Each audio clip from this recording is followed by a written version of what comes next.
In competitive programming, a lot of problems ask you to minimize or maximize some quantity subject to some restrictions. For example, let's consider problem D, maximize the root from Codeforces Educational Round 158. You are given a tree, and in one operation you can select any node, increase its value by 1, and then decrease the value by 1 for all the nodes that are present in its subtree. However, the restriction is that after the operation, the value present at each of the node should be greater than or equal to 0. Your goal is to maximize the value that you can achieve at the root node after applying any number of legal moves. Take a minute to pause this video and think about how you would approach this problem. Let us look at the most simple greedy approach that comes to mind, which might not really be optimal. If you want to maximize the value of the root node, you can keep on performing the operations only at the root node as long as you can.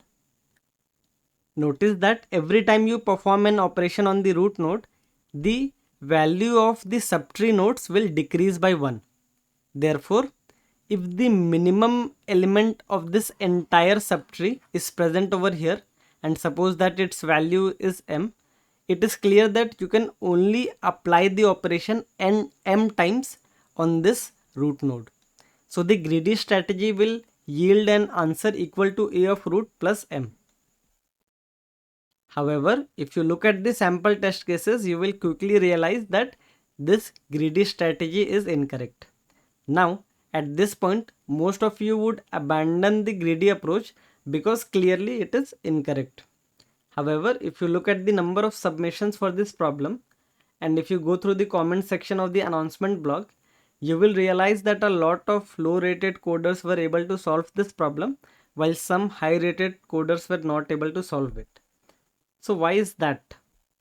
And the reason is that if you are something in the rating range of 1400 to let's say 1800, then you are smart enough to know that greedy will not work, but not smart enough to fix that greedy to make it work or look for alternate greedy ideas that might work. To get more understanding behind it, let's go back a couple of years. When you were a child and when you were learning how to walk, you fell down multiple times, but you still learned how to walk very quickly. So why is that? It is because children are pretty good at receiving feedback and then figuring out what is working, what is not working, and then doubling down on what is working. So that is why they have rapid growth in whatever they are trying to accomplish.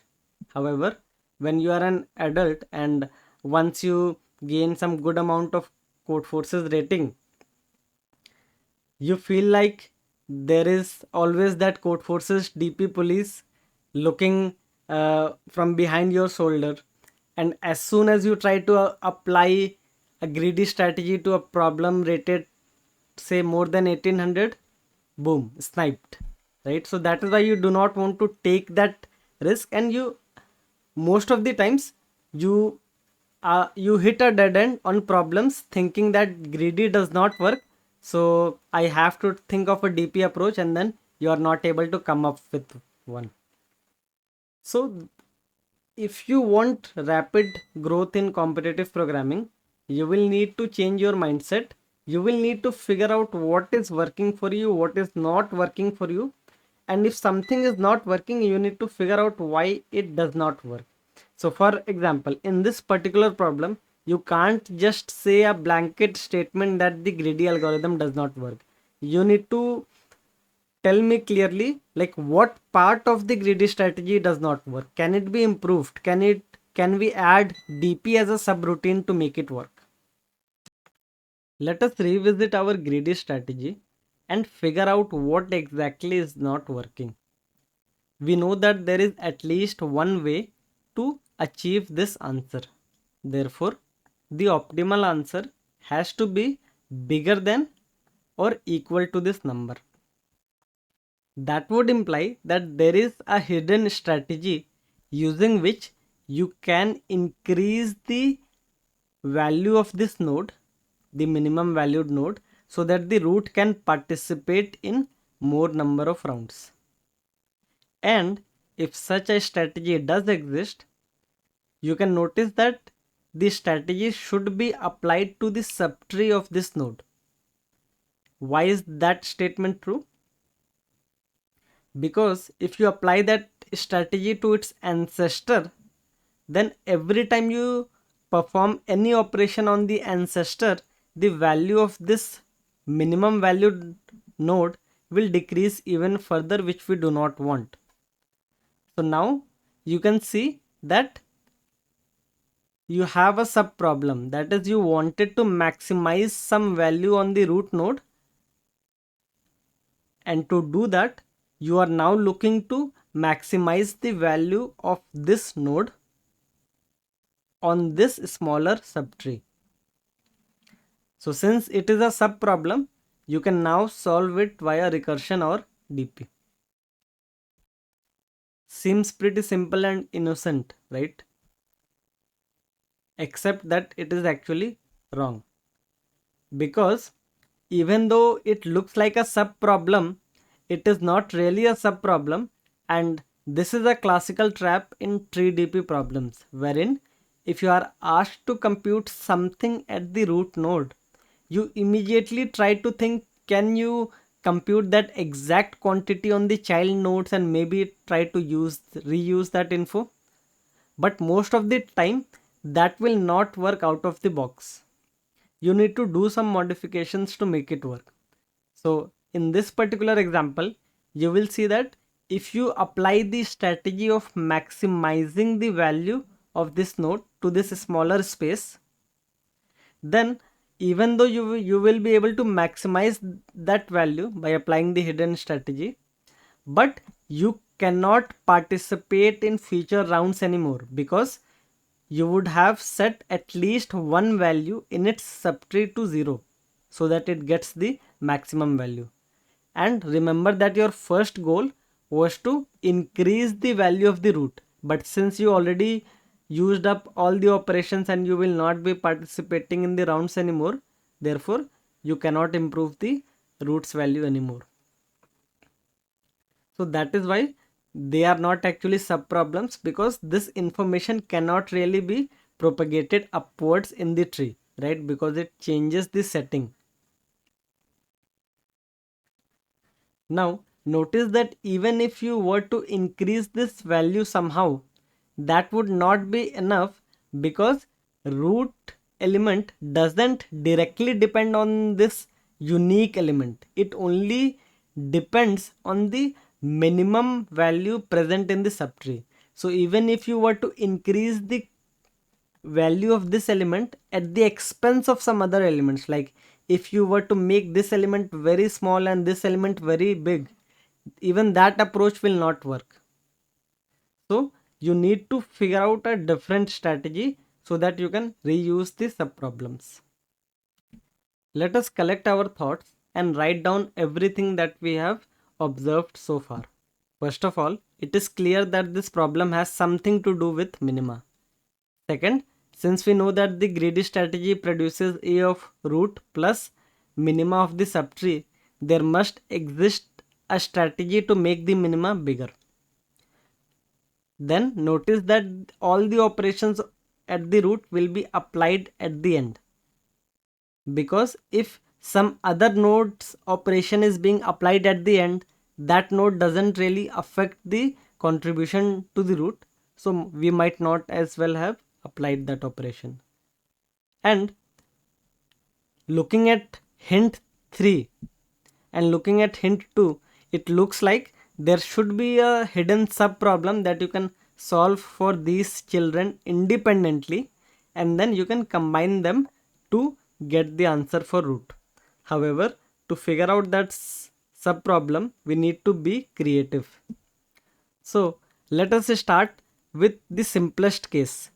If there are just two nodes in the tree, suppose the parent is A and the child is B. Suppose if A is greater than or equal to B. If A is greater than equal to B, if you apply even one operation over here, then the minima is B in this subtree. So it will decrease even further.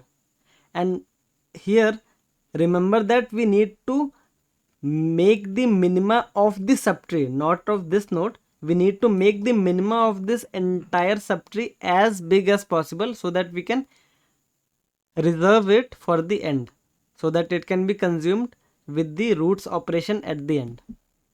So if A is already bigger than B, we cannot do any operations, because otherwise it will keep on reducing the minima. And why are we using this? Because we want to preserve the biggest element for as long as possible. So our goal is to make the final minima big. Now suppose that A is less than B. If A is less than B, this is the minima of the subtree.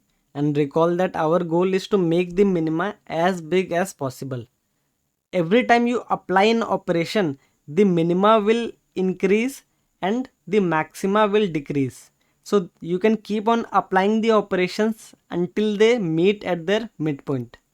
And after this, if you apply this operation anymore, then B will go to the left hand side and A will go to the right hand side, and now B will become the minima again, and it is actually a smaller minima, right? We want to keep the minima as big as possible. So it is clear that we need to stop at their midpoint so that we can keep the minima of both of these nodes as big as possible. Now if you are stopping at the midpoint, then this will become equal to A plus B by 2, and this will also become equal to A plus B by 2, or maybe one step to the right depending upon the parity, but we don't care about that. So suppose that both of these values have become equal. But if both of these values have become equal, can we not compress them into a mega node? Because whatever operations can be applied on this node, it can propagate to this node as well, because they have identical element. Therefore, let us combine this parent-child relationship into a mega node, and that mega node will contain the value of A plus B by 2, right? And you will notice that it doesn't affect the original problem's setting. Now what if this node had more than one children? So currently we were only investigating the case of one children, right? What if it had more than one children?